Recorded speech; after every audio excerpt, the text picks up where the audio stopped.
ఉన్నారు. జగన్ గారి కెపాసిటీ ఏంటో చెప్పనా?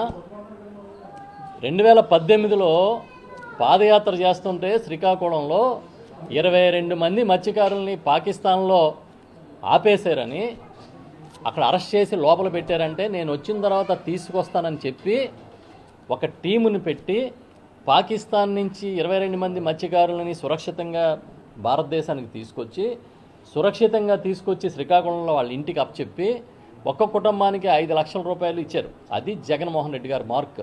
అదే ఇవాళ తండేలు అని ఒక సినిమా తీశారంట. అది రియల్ స్టోరీ.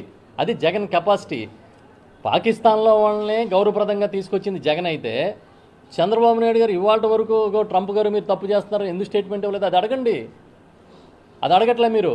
ఆ అధికారంలో అపోజిషన్ కాదు స్వామి, ఆ అధికారంలో లేని వాళ్ళు అడుగుతారండి. అధికారంలో ఉన్నవాడిని వదిలేసి అధికారంలో ఉన్నవాడిని అడగాలా, లేనివాడిని అడుగుతారా? అడగండి మరి. అది అడగకుండా ఏదో జగన్ గారు ఇవాళ కూడా ముఖ్యమంత్రిగా ఉన్నారని మీరు అనుకుని వినండి స్వామి. నేను చెప్పానా పాకిస్తాన్ నుంచి ఎలా తీసుకొచ్చాడు జగన్ గారు? మగోళ్ళ తీసుకొచ్చాడా? పాకిస్తాన్ నుంచి వాళ్ళందరినీ కాపాడి తీసుకొచ్చి వాళ్ళ కుటుంబాన్ని నిలబెట్టడం కోసం 5 లక్షల రూపాయలు ఇచ్చారా? అది ఒక సినిమా కథ కన్నా అద్భుతమైన ట్విస్టులు ఉన్న కథనే కదా ఇవాళ సినిమా తీశారు. ట్రంప్ గారు మీరే చెప్తున్నారా వేడిలేసి పంపినట్టు పంపుతున్నారని? మరి దేశంలో కూటమిలో ఉన్న పార్టీలు ప్రభుత్వాలు మాట్లాడుకుని ఇది అన్యాయం అయ్యా, మా ఆత్మగౌరవం అయ్యా అని మాట్లాడాలి కదా.